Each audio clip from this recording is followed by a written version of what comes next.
Well, there were a lot of people involved, and Earl, again, was one of those who was involved with lobbying Congress. Chris Blagg from out at the Northwest Kidney Center, John Sadler, you know, the really important people in the field of chronic renal failure and nephrology at the time.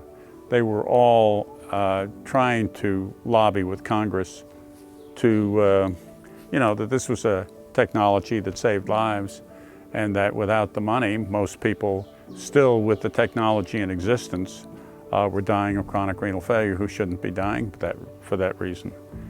And so I think ultimately there were two things, one of which was the 1965, I think it was, NBC hour-long talk about the experience out in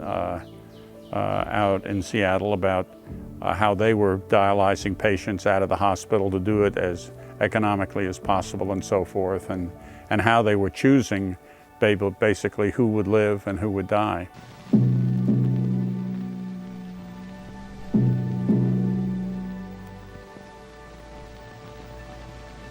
Which caused quite a stir.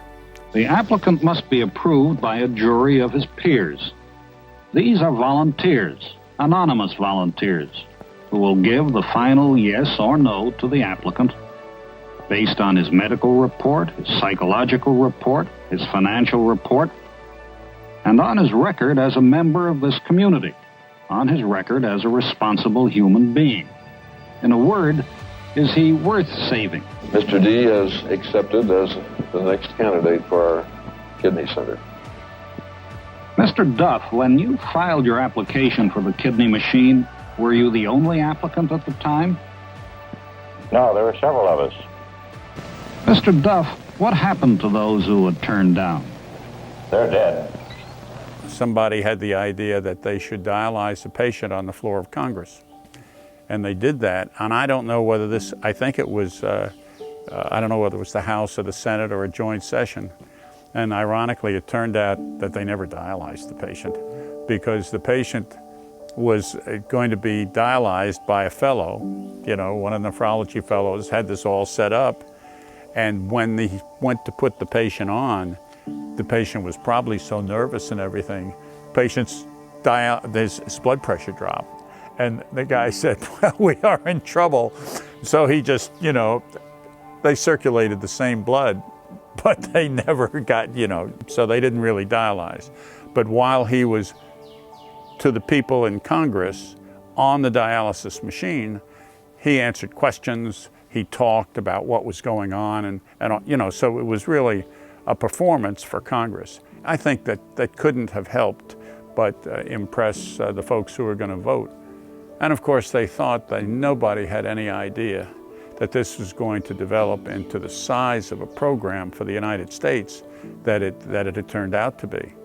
It was supposed to be sort of a pilot project to see if you could single out a disease and fund that disease through the Medicare program and see how that worked. And then, of course, when the funding became available, the number of patients that we were never even seeing, because they were never even referred to us, because the referring docs knew the answer that we couldn't handle them anyway, and so they stopped referring them to us. It was clearly a game changer.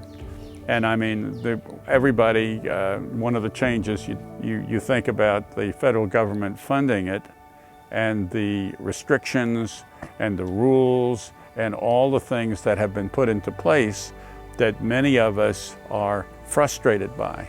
But you know, having lived long enough to go back to the days when you couldn't even accept those patients to dialyze or to have them waiting for their transplant, you know, I mean, there's no question that it was the right, you know, the minor annoyances, the greater good was certainly served by getting the federal government involved, and that was the only way that the program would have succeeded the way it has. And it has succeeded. You know, we've been a victim really of the success of being able to treat patients with chronic renal disease so effectively.